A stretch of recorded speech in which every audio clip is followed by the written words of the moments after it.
Shalom, selamat pagi. Hampir 2 bulan kita tidak bisa bersama-sama dalam persekutuan dan ibadah di gereja kita masing-masing.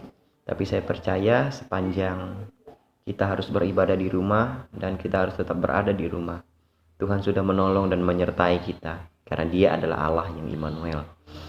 Pada suatu ketika Tuhan melintasi daerah Samaria. Dia berjumpa dengan seorang perempuan Samaria. Menurut tradisi orang Yahudi, seorang Yahudi tidak diperbolehkan untuk melintasi daerah Samaria. Karena dalam tradisi Yahudi, orang-orang Samaria diperhitungkan sebagai orang-orang yang kafir. Yang kedua, orang Yahudi tidak diperbolehkan berbicara dengan orang Samaria.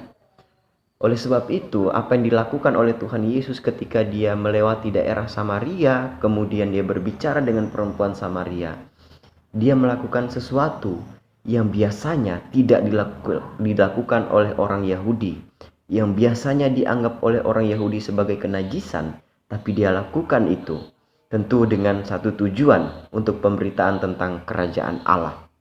Ketika berdialog dengan perempuan Samaria,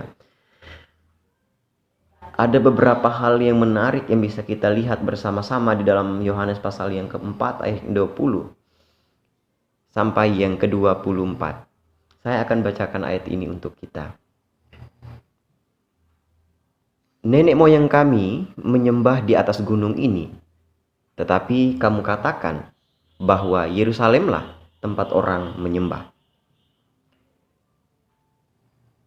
Kata Yesus kepadanya, "Percayalah kepadaku, hai perempuan, saatnya akan tiba bahwa kamu akan menyembah bukan di gunung ini dan bukan juga di Yerusalem. Kamu menyembah apa yang tidak kamu kenal. Kami menyembah apa yang kami kenal. Sebab keselamatan datang dari bangsa Yahudi.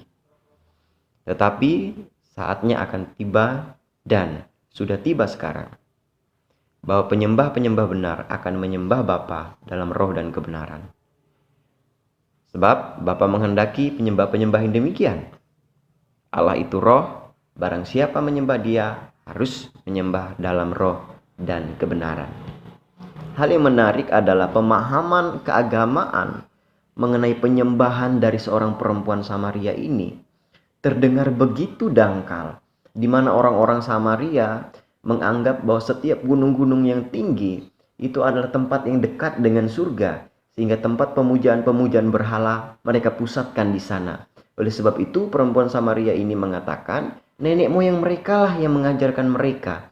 Ini semacam sebuah tradisi di mana mereka harus melakukan ibadah setiap waktu, harus dilakukan di atas gunung-gunung tertentu yang sudah ditentukan oleh nenek moyang mereka, di mana mereka boleh mendirikan kuil-kuil kerajaan. Oleh sebab itulah, inilah yang melatar belakangi pemikiran daripada perempuan Samaria ini. Demikian pula dengan orang-orang Yahudi, mereka berpikir bahwa Yerusalemlah tempat pusat peribadatan mereka. Karena disitulah letak bait Allah. Dan bait Allah adalah simbol dari kehadiran Allah. Selain daripada itu, dari tempat itu, maka tidak ada rumah ibadah lain yang lebih besar daripada bait Allah ini. Sekalipun ada rumah-rumah ibadah di tempat lain, itu sifatnya adalah sinagoga, atau mungkin yang kita kenal sekarang dengan gereja-gereja, mungkin gereja kecil. Tapi pusat daripada peribadatan umat Yahudi pada waktu itu ialah Yerusalem itu sendiri, di bait Allah itu sendiri. Tapi apakah Yesus menyalahkan kedua-duanya?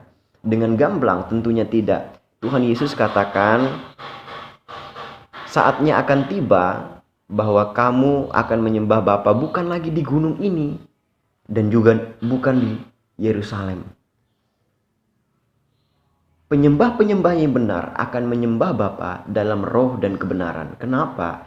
Karena Bapa, karena Allah kita adalah roh. Barang siapa menyembah Dia harus menyembah di dalam roh dan kebenaran. Apa artinya ini?